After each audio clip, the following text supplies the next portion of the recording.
everything we've heard and everything we've seen is this is a complex project. These sorts of things using industrial residual heat, and I really like that term, and thank our speakers for raising that instead of waste heat, but residual heat. Using this, it's a complex project.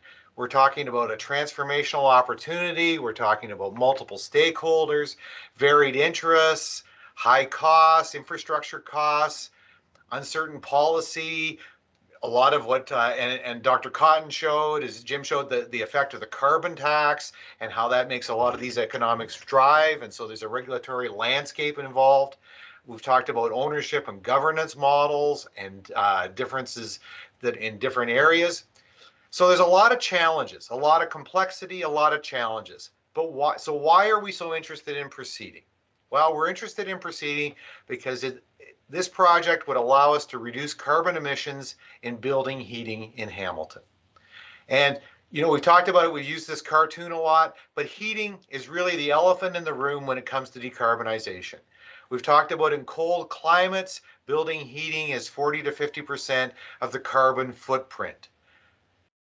It's easy to talk about electrification of cars. It's easy to talk about Teslas and it's solving all the problems on the roads. It's easy to talk about hydrogen. But really, we have to, in order to decarbonize, we have to address heating. And this project addresses building heating. The other thing that we like about this project, or is key to this project, is what we're doing is complementary to what industry in Hamilton is doing to decarbonize. So while the steel makers and other industries may decarbonize, they are still, their processes and the industrial processes that they use are still hot processes. There's going to be waste heat. There's going to be residual heat. They're going to change their fuel sources. They're going to decarbonize through those ways. But there's still going to be residual heat that can be used to offset fossil fuel heating in buildings. And that's why we like this project. And that's why we think this project is important and we need to move forward with it. Next slide, Walker. So one of the things that we talked about is complexity and this being a big project. And one of the things I was involved with several years ago was a large project, a large mining project in Madagascar. It was a capital project that cost about $5.5 billion. It had international partners. That's complexity, and building in Madagascar and being one of the few industrial sites, it was very, very complex. And as we got through it, we had our challenges with budget and schedule. And at the end, we went to a company called Independent Project Analysis. And these are a New England consulting company that looks at project delivery, and it looks at mega project delivery especially. And what it does is it looks at the success rates of mega projects. And mega projects are not overly successful. Most of them have challenges with budget. Most of them have challenges with schedule. The other thing that they found in their analysis and in looking at projects was whether they were successful. So they could have met the project management mantra of being on budget, on time, and meeting the scope, but in the end, were they really successful, or did they meet the stakeholders and the owners and the participants, did they meet their goals when they were done? And one of the things they found is quite often they didn't. And so what they did, or what IPA has done, is they've developed a project delivery model that says this is really important to look at what everyone's goals are and what everyone terms as what is success. And that has to be done very upfront. It has to involve all the stakeholders. And then what you do is once you understand what everybody's success criteria are, you can shape the project, and you'll hear us talking about shaping this project, and you can shape the project so that everybody, all the stakeholders that are involved, can say at the end that it's successful. And that's the stage we're in right now, is doing the shaping. And so you can look at the IPA website and make sure you find one that doesn't talk about beer. It's Independent Project Analysis. It's that IPA. But they talk about some carbon capture projects that they're working with. But project shaping equals project success. Complexity must be managed. It can't be simplified. Crystal clear business objectives, the success factors, what makes success, have to be upfront and have to be carried through, because there's going to be along the scope, along the path of the project, there will have to be accommodations made. There will have to be changes made. But it's always important to understand what that crystal clear business objective is, so that when the changes are made, you maintain the objective. So crystal clear business objectives. Working with stakeholders, aligning stakeholders, educating them. That's part of this series. Involving them. Establishing a stage gate process so that the project doesn't run away on itself. Sometimes in a project, the best way to end it is just finish it. And that's what and when you do that, you question your chances of success suffer.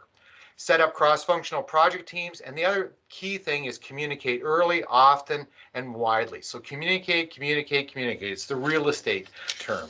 Location, location, location. So we're trying to do this. And part of this is a great outreach to our stakeholders and asking them to be involved, invest time, money, and effort into this project, because we believe there'll be valuable insights for all parties. It's a robust study plan featuring those stage gates that are so essential. We're going to engage skilled and experienced professionals. It talks about climate change. It talks about decarbonization.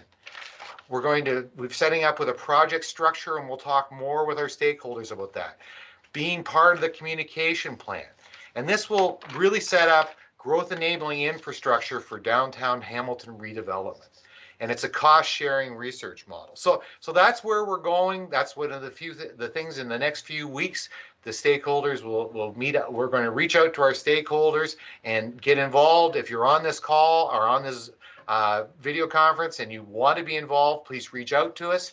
We want to talk to everyone. We want this to be a broad supported, well-supported initiative. We want success. We want to hear what everybody's criteria for success are.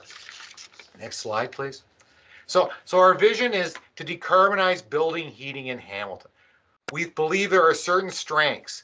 HCE has been operating thermal networks since the early 2000s.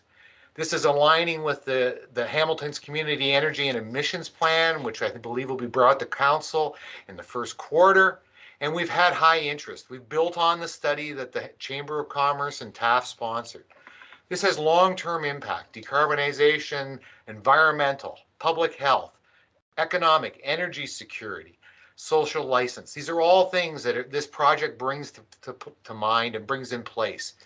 We're talking about a phased implementation. We're looking very similar to what the Rotterdam example, where the line will be brought out. One of the things I think the note from the Rotterdam example was they were talking 40 kilometers from Rotterdam to The Hague. We talk about 3 or 4 kilometers or 5 kilometers from the bayfront to downtown, and we think that's a long ways.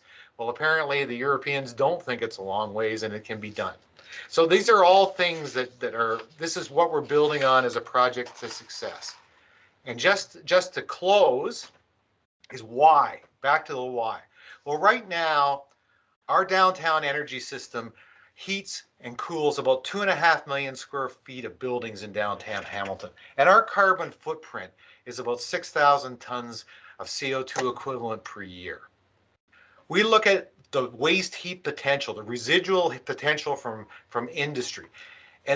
And we looked at, and the earlier studies identified 200,000 tons of carbon that could be saved. So we look at that and we say, well, if we're only at 6,000, we can make our system carbon neutral. But we can also, just doing some simple ratioing, enable another 80 million square feet of buildings in Lower Hamilton to be carbon neutral. So we think this is very important, that it's complex, yes, it'll be transformational, yes, it's going to take time to prove, but we believe it's worth it. And I think that's our final slide. So thank you.